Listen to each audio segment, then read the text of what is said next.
Hello and welcome. I'm Lorianne Lumby, and this is our weekly spiritual service. This is for Sunday, April 6th, 2025. Let us take a few moments to arrive here and bring our hearts and our minds into a place of openness. Openness to receive what it is that we need to receive in this moment, at this time in our personal journeys. So I invite you to close your eyes. To begin by drawing your awareness to your breathing, following each breath as you draw it in and as you give it release. As you draw it in and as you give it release. Allowing yourself in that breathing to set aside preoccupation, busyness, fretfulness of the mind. And allow yourself to arrive here. As you breathe out, let go of your to-do lists, your restlessness, your distractedness, and allow yourself to arrive here now.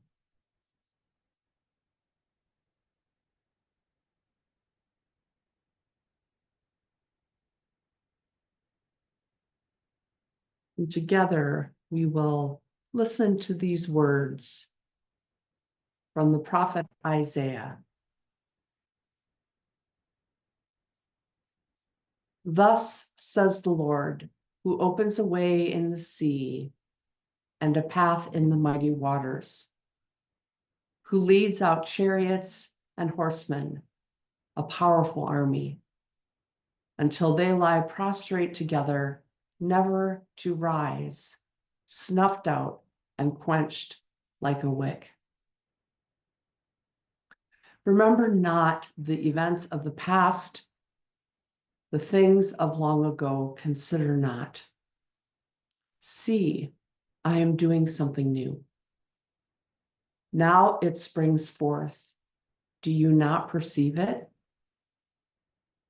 In the desert I make a way, in the wasteland rivers. Wild beasts honor me, jackals and ostriches, for I put water in the desert and rivers in the wasteland for my chosen people to drink.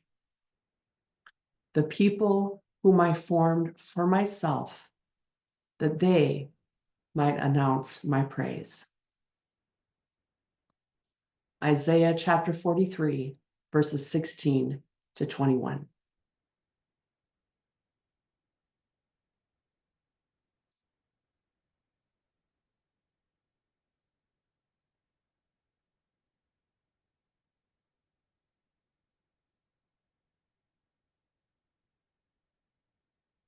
These words from the prophet Isaiah provide for us a message of hope. A message of hope in a time of great upheaval, a time of extreme conflict and division, a time in which it appears as if everything that we have come to know is dissolving at our feet. These words of Isaiah herald back to the story of Exodus, to the time when the Israelites were fleeing Egypt and embarking upon a journey to what they called the Promised Land, a journey for which they had no map, no agenda, no itinerary, simply the command to go. As they were fleeing, the Pharaoh suddenly changed his mind and decided, I don't want to let these people free. And so he sent his armies and his charioteers after them,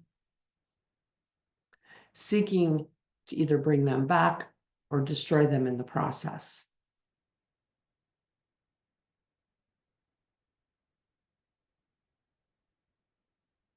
But in their flight from Egypt, the Israelites experienced what some might call a miracle, what scientists might call a natural phenomenon. A phenomenon that just happened to allow them to escape on dry land and to watch the chariots consumed in a deluge of water.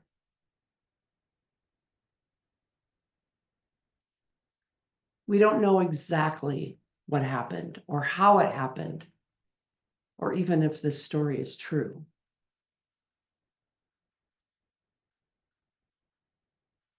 But this story from Exodus, like any other hopeful tale, any other happily ever after, any other story that ends with liberation and freedom and joy.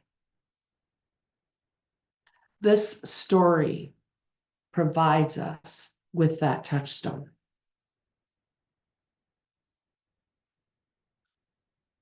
For we have seen time and time again throughout history that when things are destroyed, new things come to be. I think of the fall of Rome. And for years, I've been saying Rome is burning.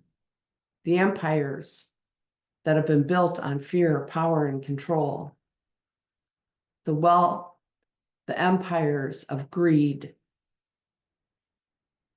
and gluttony, they are in the midst of their own collapse, a collapse brought about by their own greed, by their own desire for power, by their own selfishness and smallness of heart. Like Rome, these empires are collapsing. And they are collapsing in a way that triggers fear, desperation, panic.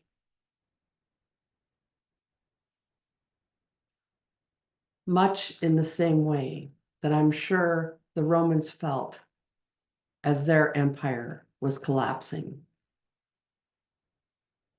or the Egyptians as they were losing their labor force,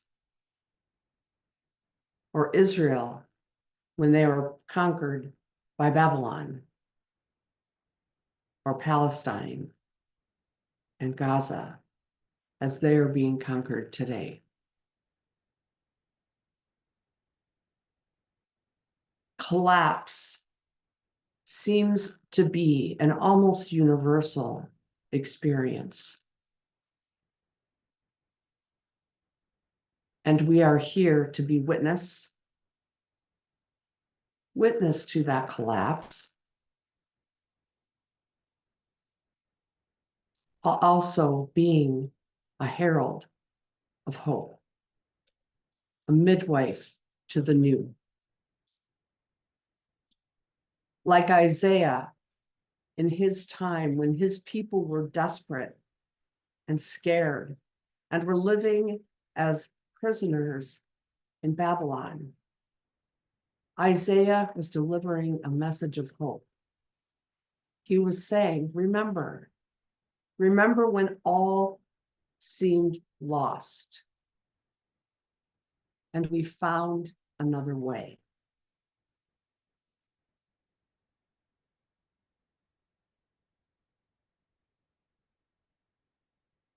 Like the Israelites fleeing from Egypt, like the Romans watching the collapse of their empire, we are invited to remember the invitation to hope. And this is not an empty hope.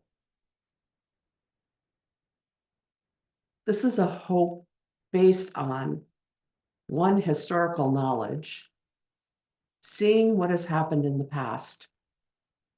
After Rome collapsed, the Dark Ages were ushered in. And within that time of darkness, the seeds were being planted for the Renaissance. A time of great cultural rebirth. A time in which the arts and learning became available and experienced a great resurgence. The Renaissance period, while not good to all,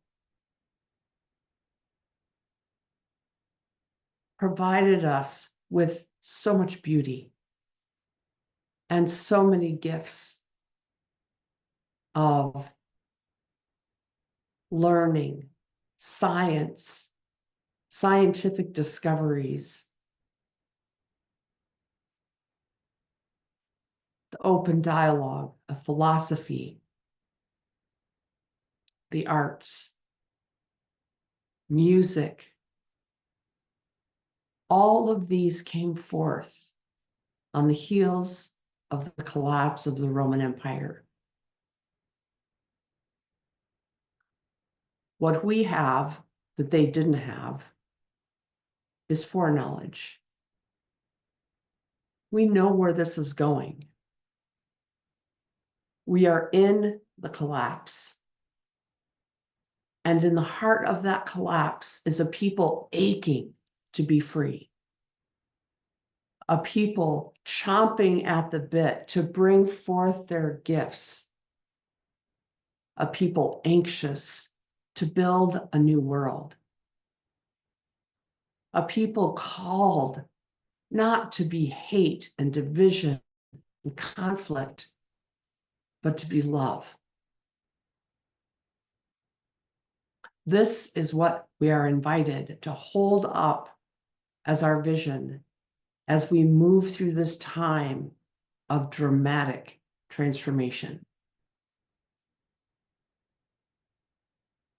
The destruction is not here for destruction's sake.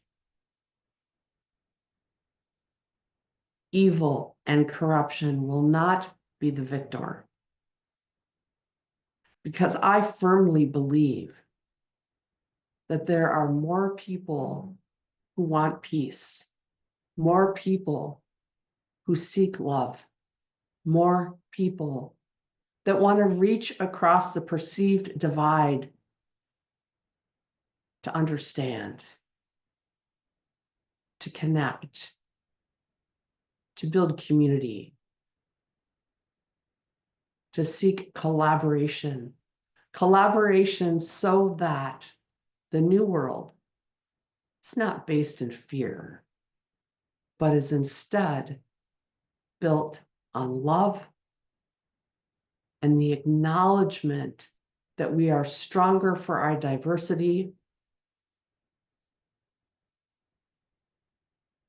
and that when we celebrate and harness that diversity, we will be stronger, more peaceful, more loving on the other side of this collapse. So thank you for being part of that hope. Thank you for holding on to the invitation to love. Thank you for seeking out connection. Thank you for resisting the temptation to divide. Thank you for being one among millions, if not billions, who are looking forward in anticipation for the new world to take root and begin to be made known.